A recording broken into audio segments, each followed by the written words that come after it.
Hi, my name is Vanessa Salazar. I am an MFA Creative Writing student at UE, and I will be reading from the first draft of my untitled manuscript, which is a young adult novel. Charlotte was what Mummy called me when she was in a bad mood or siding with Lily. From Arima to Marcus Bay, she was deaf when I was called everything from a dunce to a full-grown parasite. But as soon as I mentioned Lily's riders, her ears worked just fine. Mommy, Cece say my mouth looked like Santa Rosa racetrack, so she could call me Veil and I mustn't say anything? Oh gosh, Charlotte, you know she's sensitive about her teeth. Mommy looked at me through the rearview mirror. Her gentle, protective voice and sorrowful eyes left me to wonder if Veil was my middle name. Though I had experienced every scenario that could put me second to Lily in her eyes, Daddy was there, which used to mean she'd at least pretend to be neutral. 9 seconds was my best time before a big old lump swelled in my throat.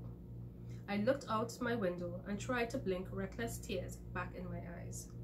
But they were like feral fawn ones who didn't know that running was now considered childish.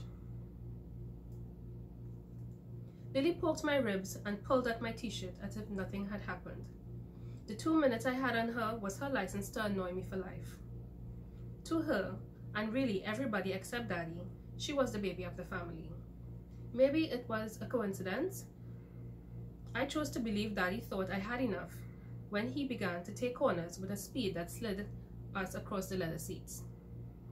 As much as I tried to keep my balance and ignore her, she was still all over me, stinking me with that fruity lime-called perfume she always wore. I could feel her miserable eyes waiting for me to give in to look at her. Not with tears, I said to myself. Slow down now, David. Now I'll get all your father vexed. As usual, Daddy didn't need to say a word if he didn't like something. He relaxed on the gas as Mommy wanted, though his hand still squeezed the steering wheel. She could have stopped there, but like Lily, she didn't know when to shut up. That used to be Grandpa's intro before he called her mouth or walkie-talkie or my absolute favorite, Yap Yap. He was a tactless character who constantly came up with nicknames that mimicked her bossy personality. That didn't stop her from trying to run his life. I miss him. He died last year. Mommy threw threats at us. Worst of all, if we couldn't get along, she would make us share a room when we went home. We were on our way to a staycation in Las Cuevas and had already passed Marcus Bay.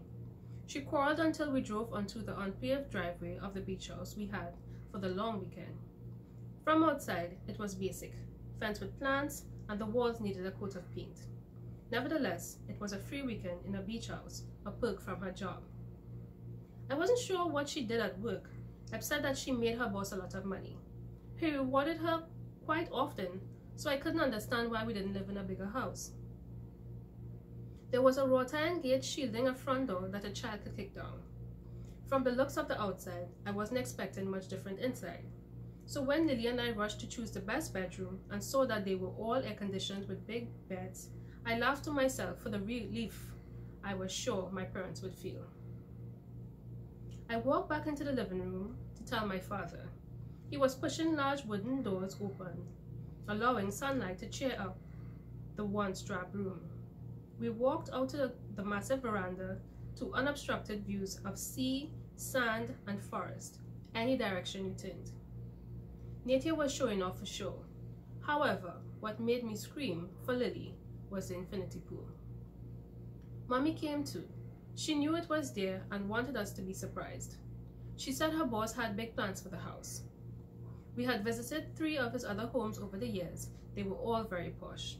I assumed it was just a matter of time before this one was too. A cook named Bensilla was expected at 11 o'clock. I tried to suggest what I wanted to eat, but Mommy had already sent instructions through the property manager. I knew she was lying when she asked me to wait for the lady because she was tired. She was holding on to her vex. If not, she and Lily would have been in that pool already. Lily went back to her room. Daddy commandeered a hammock that hung from large beams on the veranda. He grabbed my hand as I walked by and asked if I was okay. I lied a bit when I told him yes. I stayed on the couch listening to my father snore while I tried to figure out what to do with my phone without Wi-Fi. Miss Bensilla came about a half hour later. She was an old lady whose shrill voice did not match her face. As fast as she introduced herself, she started to work and talk and talk. By the time Lily came out, I had learned that she was a widow and the caretaker. She had no children and was happy to have a job to occupy her time. Thank you and stay tuned.